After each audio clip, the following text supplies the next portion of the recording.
매일 성경과 함께하는 아름빛 교회 말씀 묵상 아름빛 바이블 키즈 시간입니다.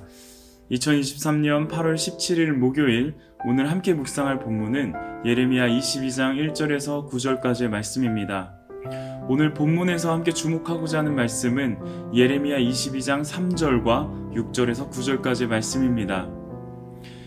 여호와께서 이와 같이 말씀하시되 너희가 정의와 공의를 행하여 탈취당할 자를 압박하는 자의 손에서 건지고 이방인과 고아와 과부를 압제하거나 학대하지 말며 이곳에서 무죄한 피를 흘리지 말라.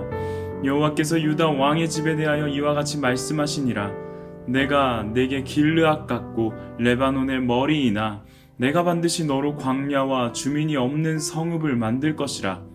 내가 너를 파멸할 자를 준비하리니 그들이 각기 손에 무기를 가지고 내 아름다운 백향목을 찍어 불에 던지리라. 여러 민족들이 이 성읍으로 지나가며 서로 말하기를 여호와가 이 큰 성읍에 이같이 행함은 어찌 됨인고 하겠고, 그들이 대답하기는 이는 그들이 자기 하나님 여호와의 언약을 버리고 다른 신들에게 절하고 그를 섬긴 까닭이라 하셨다 할지니라. 예레미야는 여호와께로부터 유다 왕의 집으로 가서 여호와의 말을 선포하라고 명령받습니다.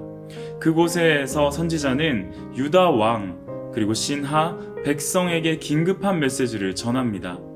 이어서 선지자는 예루살렘을 향하여 선포합니다. 그런데 그 선포의 내용은 준비된 심판입니다. 여호와께서는 예루살렘을 광야와 주민 없는 성읍으로 만드실 것입니다. 파멸할 자를 친히 준비하셔서 찍어 불에 던져버릴 것입니다. 이에 지나가는 민족들은 서로 말하여 이르기를 여호와께서 친히 그 백성을 대적하신 이유에 대해 논할 것입니다. 그것은 그들이 자기 하나님 여호와의 언약을 저버린 결과입니다. 오늘 본문은 독특하게도 메시지를 들어야 하는 대상을 구체적으로 서술합니다. 2절은 왕, 신하, 백성이라고 그 대상을 언급합니다. 왕과 신하는 명백히 지도층입니다. 게다가 백성 역시도 예루살렘에 거주하는 자들이기에 상류층에 속합니다. 그러나 대조적으로 이방인과 고아, 과부라는 다른 그룹이 등장합니다.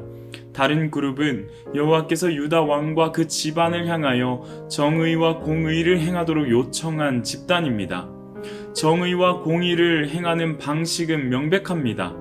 탈취당한 자를 압박하는 자의 손에서 건지고 압제하거나 학대하지 말며 무죄한 피를 흘리지 않는 것입니다. 이를 준행하는 것과 불순종하는 것은 결과에서 큰 차이가 나타날 것입니다. 그런데 이어지는 유다를 향한 말씀은 그들이 말씀대로 준행하지 않았다는 것을 보여줍니다.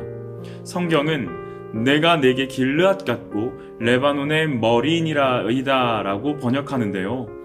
이것은 모두 유다 왕의 가문에 대한 비유입니다.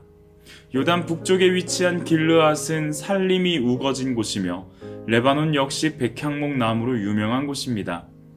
이런 지역들은 식량이 풍족하여 거주민이 많은 곳입니다만 여호와는 그곳을 광야로 만들 것이라고 선포하십니다. 이러한 광야 이미지는 종종 심판을 의미하는 비유로 사용됩니다. 광야는 사람이 거주하기 어려운 곳입니다. 여기서 주민이라는 단어는 4절에서 왕 위에 앉은 자라는 단어로부터 파생했습니다.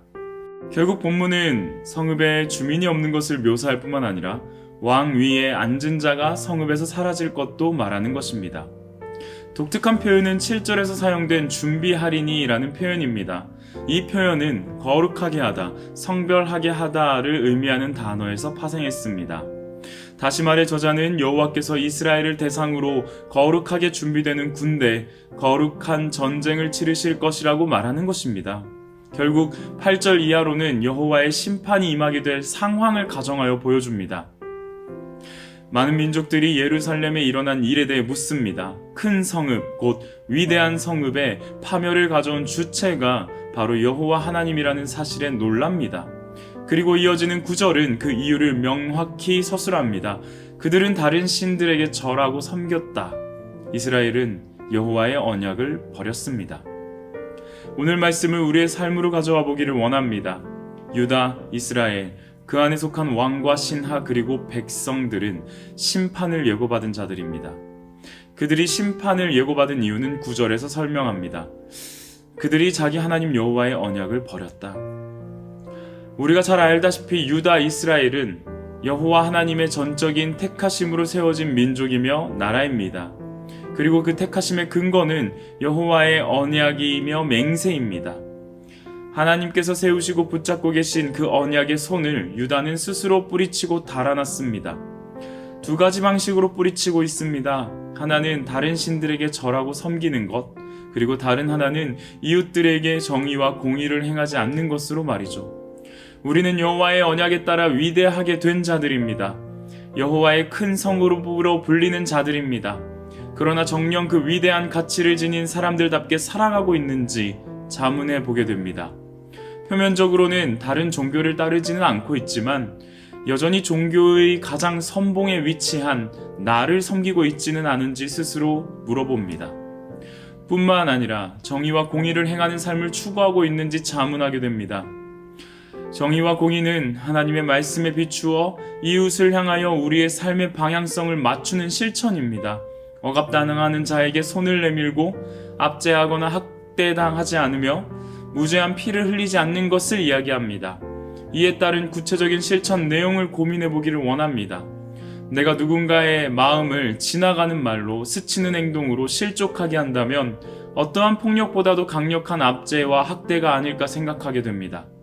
누군가의 생각과 감정에 나로 인한 눈물을 흘리게 했다면 무죄한 피를 흘리는 것과 다를 바 있을까 싶습니다.